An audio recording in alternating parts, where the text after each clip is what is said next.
வணக்கம். இன்றைக்கி வந்து பண்ணையாரும் பத்மினியும் அந்த திரைப்படத்துடைய விமர்சனத்தோடு வந்து உங்களை சந்திக்கிறேன். சின்ன வயசில் வந்து தாத்தா ஒரு நாள் வந்து கம்ப்ரஸர் அது வந்து வாடகைக்கு எடுத்துகிட்டு வந்தார். எங்கள் கிணத்துல வந்து ஒரு சாதாரண மோட்டர் ஓடிட்டு இருந்துச்சு, அது காயில் போயிடுச்சு. ஸோ ஒரு வாரம் வாடகைக்கு எடுத்துகிட்டு வந்து எதுக்குன்னா வயலுக்கு தண்ணி இறைக்கிறதுக்காண்டி வந்து வாடகைக்கு எடுத்துகிட்டு வந்தார். அது ஒரு சாதாரண ஒரு பொருள், அது தவிர வந்து உயிரற்ற ஒரு ஜீவன் அப்படின்னு சொல்லலாம். ஆனால் அந்த எடுத்துகிட்டு வந்து அந்த தண்ணி விழுகிறத பார்க்குறதுக்காண்டி எப்போல்லாம் கரண்ட் வருதோ அதை ஆன் பண்ணுறாங்களோ அப்போ போய் பக்கத்தாலேயே உட்காந்துக்கும். அவ்வளோ எக்ஸைட்மெண்ட் வந்து சுற்றி இருக்கும். இன்றைக்கி வந்து நம்ம எவ்வளோ பெரிய கம்ப்ரஸரை பார்த்தாலும் வந்து நம்ம ஆச்சரியப்படுற போகிறதில்ல. ஏன்னா இன்றைக்கி வந்து டெக்னாலஜி பெருகிடுச்சு. ஸோ அதற்கான மதிப்பு அப்படிங்கிறது வந்து ஒன்றுமே இல்லாமல் போயிடுச்சு. அப்படி இருக்கும் இந்த சமயத்தில் ஒரு 20 வருஷத்துக்கு முன்னாடி, ஒரு 20-30 வருஷத்துக்கு முன்னாடி ஒரு மனிதனுக்கும் ஒரு காருக்குமான ஒரு உறவு, அதை வந்து ஒரு படமாக வந்து ஆக்கியிருக்கிறது அப்படிங்கிறது இன்றைக்கி இருக்கிற கமர்ஷியல் குப்பைகள், 70% வருகிற கமர்ஷியல் குப்பைகள், ஒரே ஃபார்முலா. சரி, ரசிகனுக்கு பிடிக்குதுங்க, ஓகே. பட்டு ஒரு புதுமையை விரும்புகிறவனுக்கு வந்து நிச்சயமாக அது குப்பை தான். அதெல்லாம் இருக்கிற அந்த சமயத்தில் இந்த மாதிரி ஒரு படம் வர்றது அப்படிங்கிறதே வந்து தமிழ் சினிமாவுக்கு வந்து மிகப்பெரிய ஒரு ஆரோக்கியமான சூழலை உருவாக்கும். அருண்குமார் இந்த படத்தினுடைய டைரக்டர். Hats off Arun. இதை வந்து ஷார்ட் ஃபிலிமாக எடுக்கிறதுக்கே வந்து ஒரு மிகப்பெரிய தைரியம் வேணும். அதையும் தாண்டி போய் இதை வந்து ஒரு ஃபீச்சர் ஃபிலிமாக, சரி சார் ட்ரெய்லர் பார்த்த உடனே வந்து பெரிய கன்வின்சிங்காக இல்லை, இது வந்து ஒரு முழு படமாக வந்து நல்லா இருக்குமா, ஏன்னா அது ஷார்ட் ஃபிலிம் தானே, ஒரு 10-15 நிமிஷத்தில் அடக்கக்கூடிய கிடையாது, எப்படி போய் இப்படி எக்ஸ்பேண்ட் பண்ணி 120 நிமிஷத்துக்கு மேலே கொண்டு போவாங்க அப்படின்னு ஒரு பெரிய கொஸ்டின் மார்க் இருந்துச்சு. பட் அதையெல்லாம் உடைத்திருந்திருக்கிறீர்கள். அது வந்து அப்பட்டமாக வந்து காட்சி அமைப்புகளிலும் திரைக்கதை நகர்த்தலிலும் வந்து தெள்ள தெளிவாக தெரிகிறது. இந்த படத்திற்கு நடந்த ஒரு நல்ல விஷயம் அப்படிங்கிறது பாலசரவணன் இந்த படத்தில் வந்து காமெடி பண்ணியிருக்காரு. விஜய் சேதுபதி கூட மிகப்பெரிய எதிர்காலம் இருக்குது. அவருடைய காமெடிக்கு வந்து விழுந்து விழுந்து சிரிக்கிறாங்க. அவர் வந்து பீடை அப்படின்னு தான் கூப்பிடுவாங்க எல்லாரும். அவர் வந்து இந்த படத்துக்கு உண்மையாலுமே வந்து அதிர்ஷ்டம் அப்படின்னு சொல்லலாம். ஒரு முழு நீள காமெடி நடிகராக வளர்வதற்கான எல்லா அறிகுறிகளும் வந்து பாலசரவன்கிட்ட தெரியுது.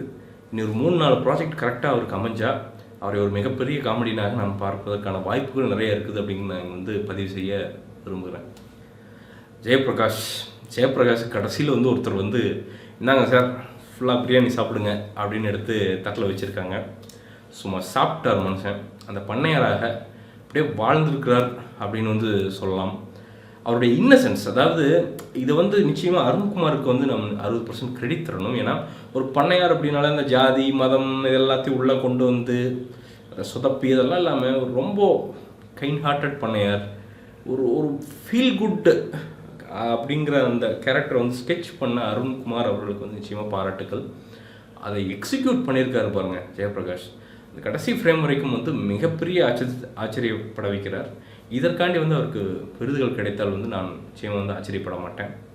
விஜய் சேதுபதி நிச்சயமாக இந்த படத்திற்கான தூண்.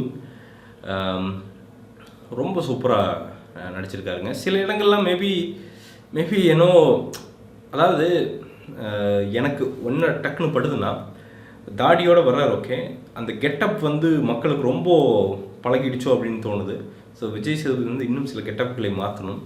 ஆனால் ஆக மொத்தத்தில் அவருடைய நடிப்பு அப்படிங்கிறது பிரமாதம்.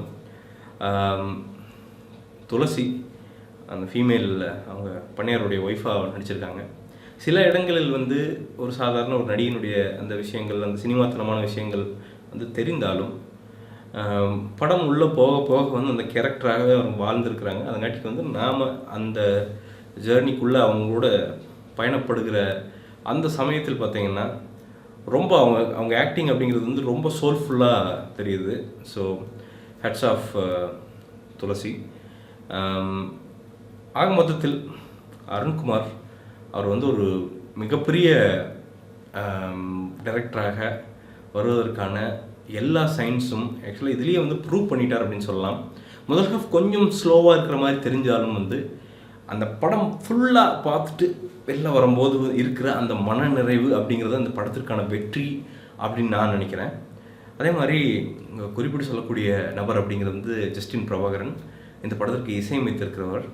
அதுவும் வந்து அந்த கப்புள்ஸ், அதாவது பண்ணையாரும் அவங்க ஒய்ஃப், அவங்களுக்கு இடையிலான ஒரு அழகான ஒரு டுவேட் வரும். சீரியஸாக வந்து இந்த மாதிரி ஒரு தாட் ப்ராசஸ் உள்ள ஒரு டைரக்டர் இன்றைக்கி நம்ம கோலிவுட்டில் இருக்கார் அப்படின்னு நினைக்கிறப்பவே வந்து ஒரு மிகப்பெரிய சந்தோஷம் வருது மனசில். ஏன்னா இந்த இதை வந்து யாருமே தொடலை சீரியஸாக. இது வரைக்கும் இவ்வளவு சீரியஸாக இவ்வளவு அழகாக யாருமே வந்து தொட்டு வெளிக்கொண்டு வரல. அதை பண்ணியிருக்கிறார் அருண்குமார் அவர்கள். ஸோ நாம் என்னென்னமோ நினச்சோம். அதாவது 4-5 வருஷத்துக்கு முன்னாடி யாராவது கேட்டிருந்தாங்கன்னா தமிழ் சினிமாவுடைய எதிர்காலம் யார் அப்படின்னா டாப்பில் இருக்கிற ஒரு 10 டைரக்டர் வந்து அப்படியே விரல விட்டு என்ன சொல்லியிருப்பாங்க. ஆனால் இன்றைக்கி போகிற இந்த ட்ரெண்டை பார்த்தா வந்து நாளைக்கு தமிழ் சினிமாவின் எதிர்காலம் அப்படிங்கிறது வந்து நிச்சயமாக ஷார்ட் ஃபிலிம் மேக்கர்ஸ் தான் அப்படிங்கிறது வந்து தெளிவாக வந்து எழுதிட்டாங்க எல்லோரும் சேர்ந்து. இது வந்து புதியவர்களுக்கு வந்து மிகப்பெரிய உந்துதலை வந்து இந்த படம் கொடுக்கும்.